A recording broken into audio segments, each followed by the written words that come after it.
Kecelakaan beruntun terjadi di Jalan Bypass Soekarno-Hatta, Campang Raya, Bandar Lampung pada Rabu siang.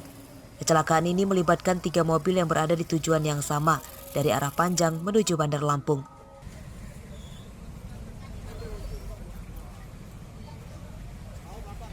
Ketiga mobil yang terlibat tabrakan pun mengalami kerusakan yang cukup parah. Kecelakaan berawal dari sebuah truk molen yang mengangkut semen cor tidak kuat menanjak. Truk molen itu mundur dan menabrak truk box di belakangnya yang kemudian menabrak minibus yang berada paling belakang.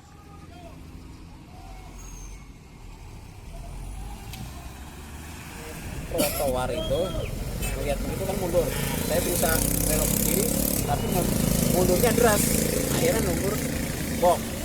Posisi nunggur boxnya nunggur mobil saya. Saya udah berusaha minggir, makanya posisi mobil itu saya udah posisi mau ke kiri gitu. Karena udah posisi ke kiri udah hajar. Saya masih jalan, nggak tahu dari depan itu mobil mundur. Mobil putih itu mundur, saya usahakan, saya mundurin gitu. Tapi dia kan lebih dekat gitu kan. Nah saya hindar, tapi saya kecepatan, nggak tahunya belakang mobil Avanza. Oh, mobil abang dari arah mana tadi, bang? Sama-sama satu arah sama ini. Oh, satu arah.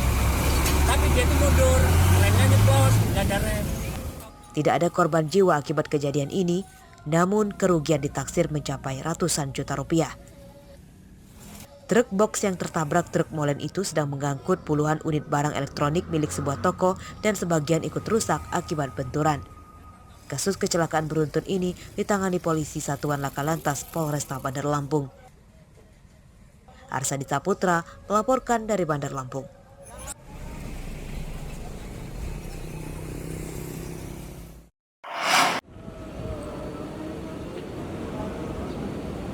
Kabar baik datang untuk siswa dan guru SD 109 Krui di Desa Cahaya Negeri, Kecamatan Lembong, Pesisir Barat.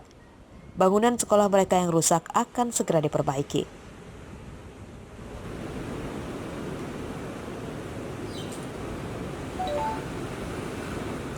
Perbaikan awal hanya di bagian atap sekolah saja yang dibiayai dengan dana APBD, dana sumbangan para kepala sekolah, guru dan anggota DPRD setempat. Rencana perbaikan dimulai pada pertengahan April ini.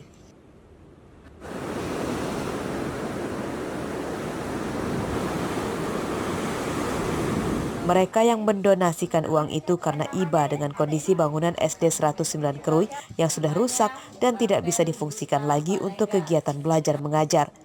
Kegiatan belajar mengajar dari guru ke siswa pun terpaksa dipindahkan dengan menumpang ke rumah-rumah warga di sekitar sekolah dan balai desa.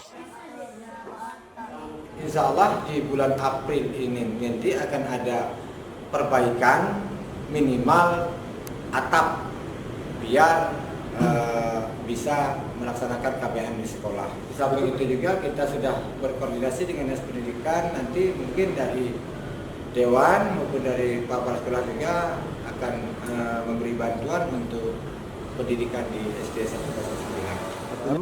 Bangunan SD 109 Krui rusak sudah sejak tahun 2019 lalu. Semakin hari kerusakan kian parah. Atap dan plafon bangunan rontok, lantai terkelupas. Bahkan sebagian bangunan nyaris tercemplung ke laut di belakangnya akibat termakan abrasi. Rosandi melaporkan dari Pesisir Barat.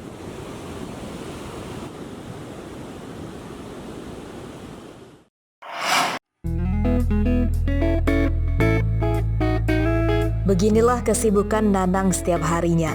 Pria yang tinggal di desa warga Makmur Jaya, Kecamatan Banjar Agung, Tulang Bawang ini menekuni usaha unik, yakni memproduksi madu kelanceng atau lebah yang bukan penyengat. Budidaya kelanceng dibuat di belakang rumahnya.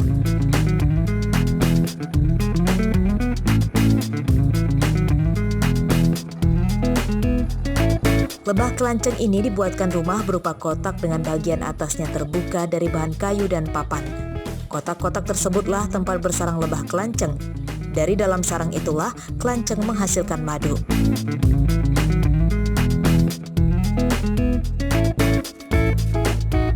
Proses pemanen madu kelanceng ini harus dilakukan secara telaten. Madu diambil dengan cara dihisap menggunakan mesin penghisap udara berkekuatan sedang yang disambungkan ke selang kecil dan dimasukkan ke setiap lubang rongga di sarang lebah kelanceng. Meski tidak menyengat, namun saat panen, Nanang harus menggunakan pakaian bagian atas yang tertutup. Hal tersebut untuk menghindari lebah masuk ke lubang telinga, hidung, ataupun mata.